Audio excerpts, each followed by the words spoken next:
Welcome to our emergency management course. My name is Dr. David Milan and I will be your instructor this term. Looking forward to working alongside each and every one of you. And if you have any questions during the course or during the term, please feel to reach out to me at the phone number that will be here on the screen or that I will be providing to you via email. We're here to talk about emergency management, disaster preparedness issues, as well as recovery. Recovery is one of those areas that we don't oftentimes talk about due to the fact that it's at the end, and let's face it, we're kind of tired of a disaster after we're done and over with it.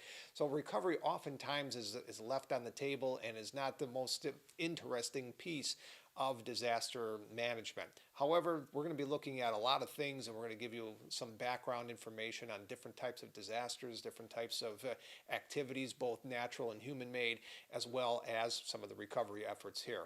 So let's get started. Let's take a look at the background here in the training. So what's training? Well, basically, it's a process whereby a person has an opportunity for an agreed standard of proficiencies as well as practice and instruction. We can see that not only throughout emergency management, but also through public health entities in dealing with our police and fire agencies and what I affectionately refer to as the alphabet police. And that's every governmental agency that has probably 3 letters that are involved. So this is the type of thing that occurs. We work alongside one another, as well as being able to identify some of the proficiencies that we have, some of the areas that leave room for opportunities, and then being able to move forward with those opportunities in an after-action report or in being able to train and educate others, not only within our own organizations, but also within our communities. And looking at our next slide here is a comprehensive list, not the end-all be-all list for every type of disaster that is out there or emergency management situation. However, I provided you with some information here pertaining to emergency disasters and some of the examples that are out there. So we have natural events, we have weapons of mass destruction, and we also have man-made. In the old days it was man-made. Today it's human-made disasters. Okay, I'm being politically correct. So it's human-made disasters. But in looking at the natural disasters, you can see the different types of weather conditions that are out there. You have earthquakes, you have fire, whatever may come as far as a microburst or tornado, etc. In looking to the right on the slide here, it's weapons of mass destruction, and you looking at your chemical, biological, radiological, nuclear, and your explosive devices. There are too many just to tell you about all within this short period of time that we have in this video.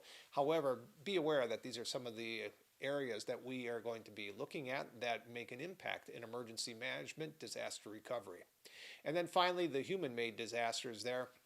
We're looking at any type of criminal acts that may go on, such as terrorism. We're also looking at pandemics. We just experienced one just recently, and also in dealing with some major accidents that are out there. For example, the I-35 bridge collapse that took place several years ago. That is something that is human-made due to the fact that it was made by humans and it did collapse, by its own. However, these are some of the disasters that are out there. So just be aware that we do have natural events, we do have weapons of mass destruction, as well as human-made events. In looking at disasters here are some of the characteristics, both from natural and human-made disasters. So some of the characteristics of a disaster, looking at the suddenness, being powerful, damage, predictability, as well as the persistence of effects. And breaking it down, natural disasters. So we have some warning that may occur with a natural disaster. Powerful, yeah, of course it's powerful. It does make an impact, such as a tornado or an earthquake that may create a tsunami, much as we saw in Japan in 2011. Predictability, well, we do have some predictability with these disasters nowadays due to the fact that we have satellite systems and technological aspects that we are able to deal with and being able to see and prognosticate more or less several days in advance and provide warning for people to leave the area. An example of this would be dealing with a hurricane. And then persistence of effects, up to 1 year and perhaps being acute, meaning that the persistence of effects is going to be dealing with the psychological aspects of a disaster. meaning that it's going to make an impact upon you perhaps immediately, or it might take a little bit of time and it might come within 1 year, and something may trigger that event. And that's something similar to post-traumatic stress disorder, much as is occurring here in disasters. Now let's take a look at the human-made aspects here. Suddenness. Well, this could be sudden or it could be a long time event. It just depends. If we take the pandemic, it was kind of sudden right at first, and then it was drawn out into a long event. And experiencing a situation such as this, it's very quite possible that this is going to be either an impact upon yourself for a short period of time, or it may be a long period of time. Very powerful, of course. It's very powerful because it's impacting the globe, and we'll stick with that pandemic event. And then damage, well, it may not cause much damage physically out there from what we would see as far as tornadoes and hurricanes and flooding and other types of disasters.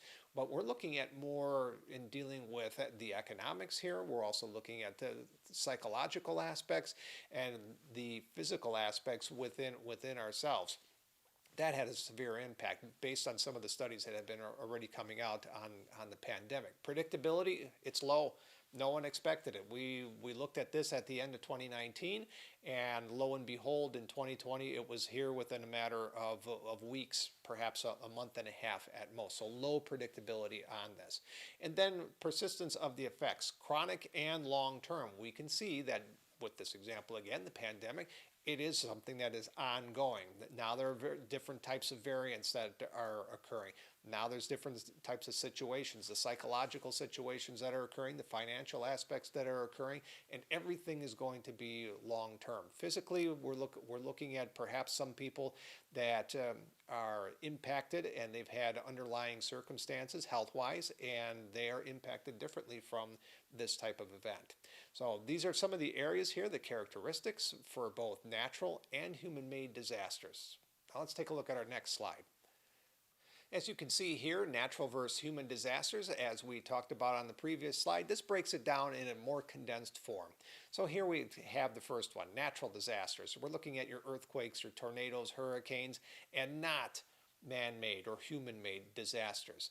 On the other hand, when you're looking at human-made disasters, we're talking about bridge collapse, dam failure, marine collisions out there on the water, obviously, and events reflecting breakdown in technology. So this is going to be more of a cyber attacks and cyber warfare, which we have seen taking place throughout the world over the past several months. So this is just a more condensed version of exactly the past few slides, what we've been doing. And these are the areas that we mostly are considered to be familiar with, and the ones that we are most likely to be responding to as well.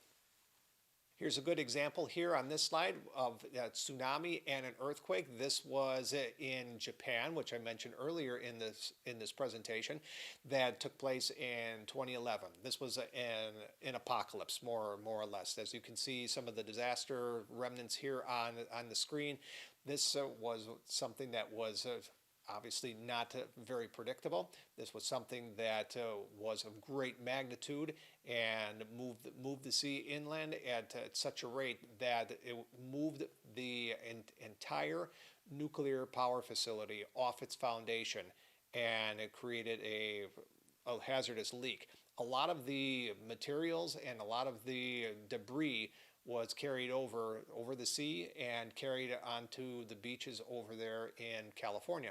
And that's a fact. So that tells you how strong of a quake this was, how powerful water can be, and how far such items and debris can travel in water. So again, in looking at this, it was an apocalypse. You have emergencies, you have disasters, then you have something that is going to create such a trauma, such as an apocalypse here. So keep that in mind as you move through and understand the differences in disasters.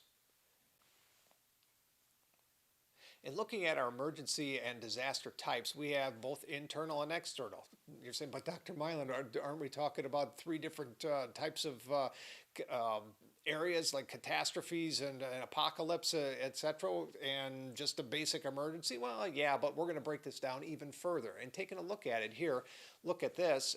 You see internal. The event occurs within the facility itself and the disruption of normal delivery services. How can that be? How do you get an internal disaster? Well, if your computer system happens to fail, if your infrastructure happens to fail, this causes internal issues, obviously.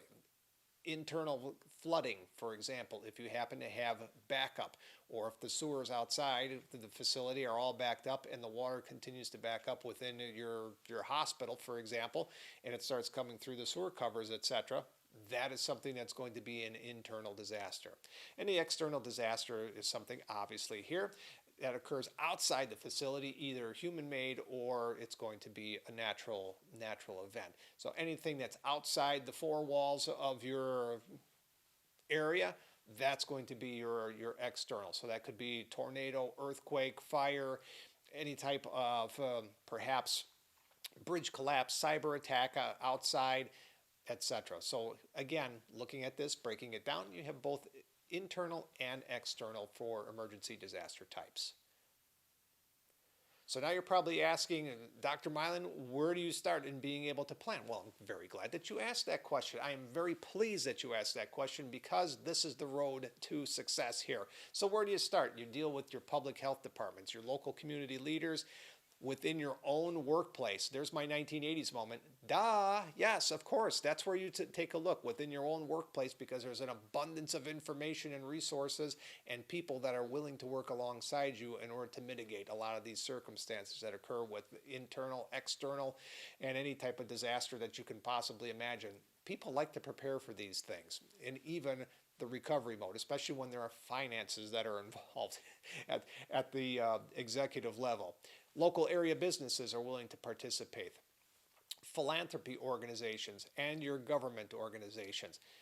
It takes a lot of legwork, it takes a lot of time, effort, and energy in order to do these things. However, in order to make a good start and being able to plan for a lot of these disasters that can take place within your community, these are some of the people and organizations that you definitely want to get in touch with prior to making your own policy and procedures. And speaking of knowing your agencies, well, in order to get this ball rolling and in order to work alongside a lot of good, talented people that are out there, you need to know your agency. So what do you come up with? You form a coalition of emergency response. And this is something that takes place over perhaps 6 months, perhaps a year, in order to get all the stakeholders at the same table and being able to discuss what could happen within the community, some of the resources that are made available, and then forming a memorandum of understanding. And that memorandum of understanding is definitely something that needs to be in place due to the fact that it's kind of a effective agreement that is going to say, yes, we're going to be here in the event of an emergency, and these are some of the resources that we have available, and these are the people that you can rely upon that will help you out during such time.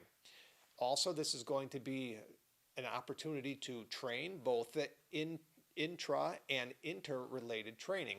Intra-related training, meaning inside the organization, you train your managerial staff as well as all your personnel based on the situations that you may have within your facility and perhaps externally as well. And then interrelated training, that goes back to having all the alphabet police that are going to be participating within your district or within your region, jurisdiction, whatever.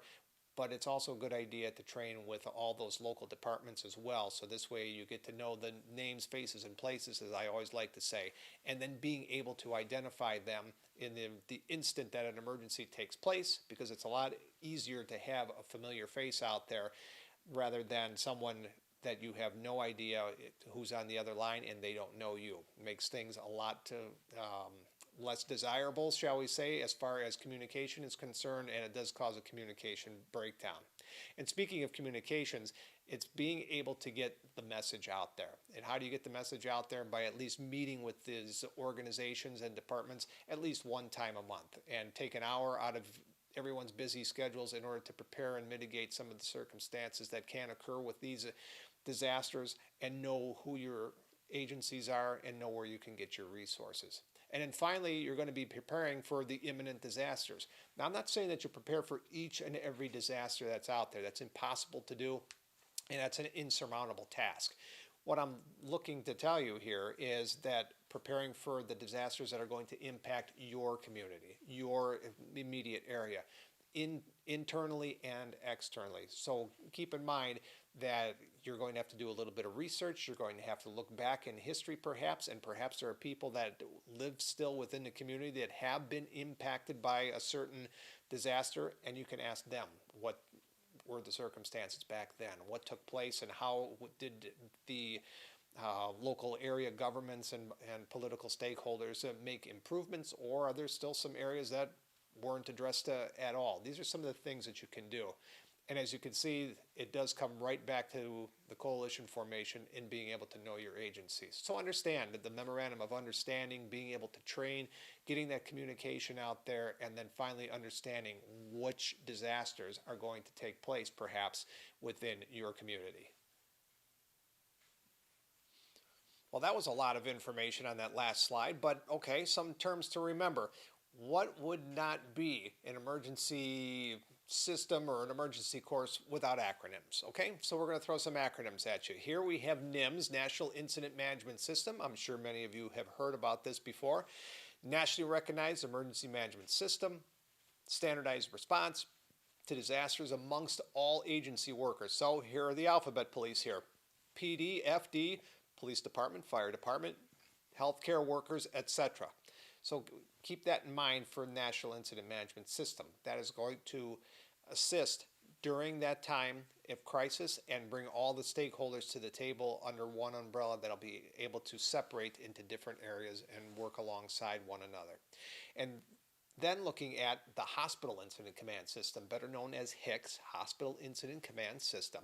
This is a flexible and powerful process that is able to help minimize the confusion that may develop during disasters and the preparedness within the hospital setting. This was developed here in I believe in 2000 or 2001 in an effort to have public health agencies work alongside the other agencies externally. So the hospital system very rarely had a system in place that was dealing with incidents. So it was just kind of on the fly. Well, this Hospital Incident Command System now deals with that and kind of mirrors the National Incident Management System, but only from a more medically adept approach to an incident. So if it's going to be dealing with a hazardous materials incident, obviously the Hospital Incident Command System then would have a hazardous materials unit and section that would come out and being able to identify some of the circumstances and call the right people externally, such as the fire department, should they have a hazardous materials response team or unit, and also work alongside them to identify what the situation is. So again, National Incident Management System as well as the Hospital Incident Command System. So why do we collaborate? Well, disasters happen. You're saying, oh, well, yeah, I know that, Dr. Milan, but well, you'd be surprised at how many people out there don't think that disasters won't make an impact in their own community. You've heard the expression, well, that is over there, or that won't happen to me, or that won't happen to us. But it does, and when it does happen, you don't want to be caught off guard. So you're needing to use community resources. Mitigation leading to recovery, and this is where this particular course is in this emergency management program is looking at recovery. We're looking at the systematic responses of all these agencies and being able to recover quickly and efficiently with minimal life loss as well as minimal financial losses and getting things up and running. And then use of state resources. Local resources may be tapped out, and one day you might find yourself asking for state resources, or if it's really bad, then you're going to be looking for federal resources as well. But as you can see from the pictures here, working alongside one another inside, for this example, as on the bottom is a local hospital that flooded out back in 2007, and this is what exactly takes place. A lot of chaos, a lot of things happen. You can see already the damage that is done by the impending waters that are there, and that rose up 2 feet or more in that particular area, as well as the hospital itself. on the main floor.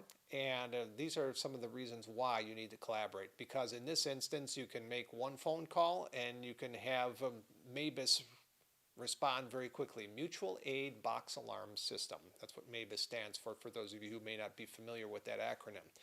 And many units from all over the county as well as surrounding jurisdictions would come out and assist. That's the reason why we need good collaboration and good community responses, and communication moving forward in any type of event will be imperative for those successful operations.